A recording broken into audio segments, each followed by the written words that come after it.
Jadi seolah-olah pasangan dinding bata ringan ini itu dia dibingkai. Ya, dibingkai bagian bawah. Kalau di lantai 1 tentu dinamakan dengan roof, karena ini di lantai 2 maka di bawahnya adalah balok, kirinya ada kolom, kanannya ada kolom, dan di atasnya ada ring bulk. Jadi dinding penyekat ini cukup kuat.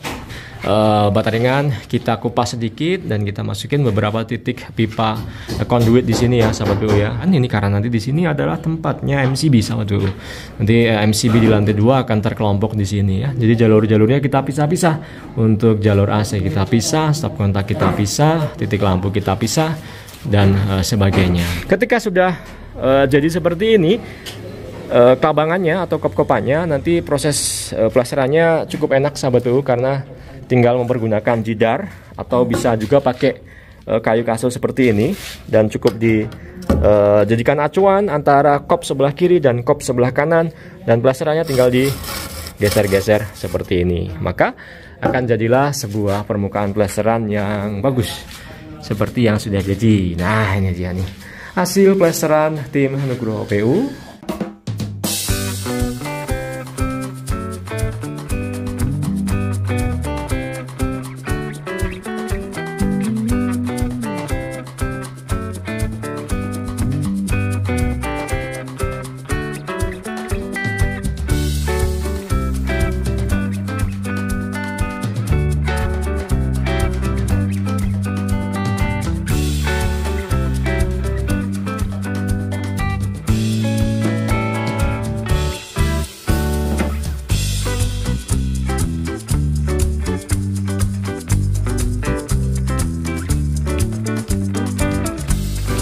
Halo sahabat PU, kembali di channel Nugroho PU, channel yang membahas tentang bangun rumah dan renovasi rumah. Semangat membangun untuk sahabat PU semua. Saat ini saya sedang berada di lokasi proyek renovasi rumah 1 lantai yang dijadikan rumah 2 lantai. Dan pada kesempatan kali ini kita mau bahas runtutan pekerjaan finishing dinding, sahabat PU. Oke, rumah ini memakai pasangan dinding bata ringan. Bata ringan yang berukuran 7,5 kali 20 kali 60 cm. Nantinya kalau sudah diplaster dan diaci, ketebalan dindingnya akan jadi kurang lebih di 12 sampai 13 cm, sahabat PU. Seperti itu. Nah, tahapannya dalam pemasangan bata ringan ya, yang pertama adalah proses pemasangan bata ringan ini dipasang dengan mempergunakan lem bata ringan ya, bahasa lapangannya seperti itu, yang sebenarnya adalah sebuah mortar perekat bata ringan. Contohnya adalah ini yang terlihat sedikit belepot-belepotannya ya. Ini adalah mortar perekat bata ringan yang tadinya dipergunakan oleh tim Nugroho PU, sahabat PU, dan ketebalannya itu hanya cukup di kisaran 2-3 mm saja. Ya, karena bata ringan ini adalah presisi sifatnya, maka kita bisa pasang dengan adukan setipis itu. Kemudian setelah dinding bata ringan ini terpasang ya, tentu dinding bata ringan ini ya syaratnya harus diapit ya, bagian bawahnya diapit oleh balok, kirinya ada kolom, kanannya ada kolom, dan di atasnya ada ring bulk. Jadi seolah-olah pasangan dinding bata ringan ini itu dia dibingkai. Ya, dibingkai bagian bawah. Kalau di lantai 1 tentu dinamakan dengan roof, karena ini di lantai 2 maka di bawahnya adalah balok, kirinya ada kolom, kanannya ada kolom, dan di atasnya ada ring bulk. Jadi dinding penyekat ini cukup kuat ya. Sebelum berlanjut ke pekerjaan plesteran berikutnya, hal yang perlu dipersiapkan adalah terkait dengan instalasi listrik. Karena instalasi listrik ini posisinya tertanam di dalam dinding ya, supaya rapih nantinya, nggak terlihat ada kabel-kabel yang berserakan, sahabat PU. Nah, yang mana standar dari proyek-proyek Nugroho PU bahwa instalasi kelistrikan yang tertanam di dalam dinding itu semuanya mempergunakan pipa konduit. Pipa konduit adalah sebuah pipa yang bertujuan menjadi tempat tarikan-tarikan kabel, sahabat PU. Dalam hal ini kita pakai produk dari Powermac PVC 5/8 in, pipa kuat tanpa timbal. Ini penyebutannya biasa disebut dengan pipa konduit atau pipa listrik ya, seperti itu. Mereknya sih banyak, sahabat PU, dan ini nggak terlalu jadi perhatian harus yang apa gitu ya, karena tidak terlalu krusial, hanya sebagai jalannya sebuah tarikan-tarikan kabel yang tertanam di dalam dinding. Tujuannya apa? Jika ke depan atau kemudian hari ada perbaikan instalasi atau jalur listrik, itu pemilik nggak perlu membongkar keseluruhan dari pasangan dinding ini, sahabat PU. Cukup ditarik saja kabelnya dari atas, sudah beres ya. Jadi harus dipersiapkan di mana saja letak kelistrikan yang akan dipasang nanti. Contohnya, nah di sini nih, ini kan terlihat nih. Bataringan kita kupas sedikit dan kita masukin beberapa titik pipa conduit di sini ya, sahabat PU ya. Nah, di sini ada beberapa pipa conduit bahkan yang kita pasang berjajaran. Ini karena nanti di sini adalah tempatnya MCB, sahabat PU. Nanti MCB di lantai 2 akan terkelompok di sini ya. Jadi jalur-jalurnya kita pisah-pisah. Untuk jalur AC kita pisah, stop kontak kita pisah, titik lampu kita pisah dan sebagainya. Seperti itu ya. Jadi pipa-pipa ini ditanam dulu. Setelah ditanam baru kita bisa berlanjut ke pekerjaan kamprotan. Nah, langsung saja nih.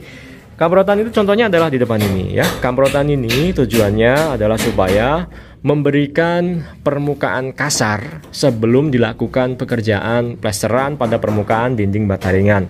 Bataringan ini kan halus ya, supaya nanti pada saat proses plesteran itu nggak melorot-melorot terus ya, sahabat PU. Jadi dikasarin dulu dinding bataringannya dengan pekerjaan kamprotan seperti ini ya. Campurannya sama dengan campuran plesteran, lebih bagusin sedikit juga lebih bagus ya. Misal kasih perbandingan 1:4 gitu ya, supaya lebih merekat dengan erat. Kemudian nanti plesterannya pakai 1:6. Nah, itu juga lebih oke tentunya ya. Karena setelah pekerjaan kamrotan ini berlangsung ya, kamrotan ini ketika kering akan jadi ikatan antara plesterannya nanti ya dengan bataringan di dalamnya, seperti itu. Pekerjaan kamrotan ini bisa dilakukan juga dengan pekerjaan kelabangan atau pembuatan kop atau kepalaan plesteran. Nah, contohnya yang ada di depan ini ya, sahabat PU, ini terlihat jelas banget bahwa lapis pertama adalah bataringan, kemudian bataringannya dikamprot ya, kemudian dipasang atau ditanam dengan pipa-pipa konduit seperti ini ya, kemudian dibikin kelabangan jalur-jalurnya ini, dan pastikan jalur-jalur ini lot ya atau tegak ya, kemudian rata, karena akan jadi acuan pekerjaan plesterannya nanti ya. Ketika sudah jadi seperti ini kelabangannya atau kop-kopannya, nanti proses plesterannya cukup enak, sahabat PU, karena tinggal mempergunakan jidar atau bisa juga pakai kayu kasur seperti ini, dan cukup dijadikan acuan antara kop sebelah kiri dan kop sebelah kanan, dan plesterannya tinggal digeser-geser seperti ini. Maka akan jadilah sebuah permukaan plesteran yang bagus seperti yang sudah jadi. Nah, ini dia nih hasil plesteran tim Nugroho PU ya. Lihat di sini ada sudutan ya, yang nanti juga akan di finish dengan asian yang akan tampak lempeng ya. Ini adalah sudutan, kemudian nanti yang ada di pintu maupun di jendela ya, itu ada yang namanya openingan. Kemudian ada nanti yang di sudut-sudut bagian luar ruangan ya, misalnya seperti ini, ada yang disebut juga dengan sekonengan ya. Jadi ada sudutan, ada sekonengan, ada openingan sama PU seperti itu. Hasil plesterannya adalah seperti ini. Tuh. Kan?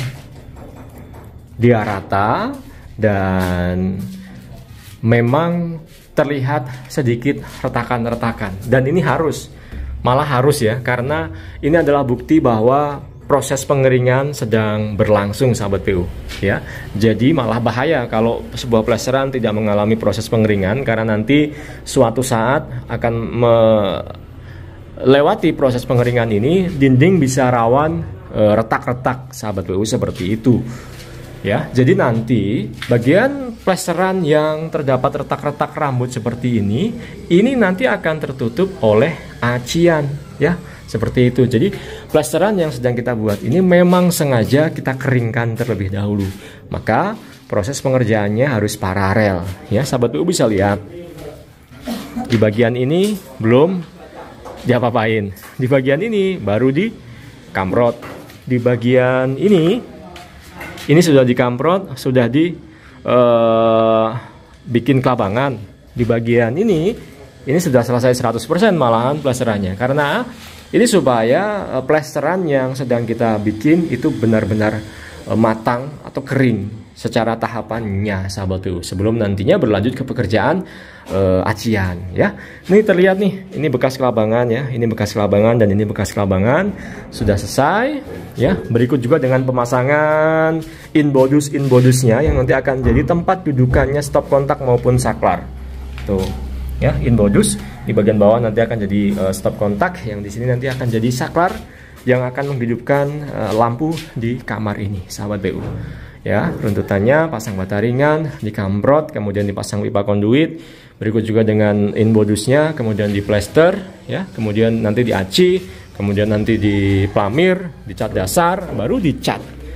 Proses pembuatan atau finishing dinding di proyek bangun rumah 2 lantai.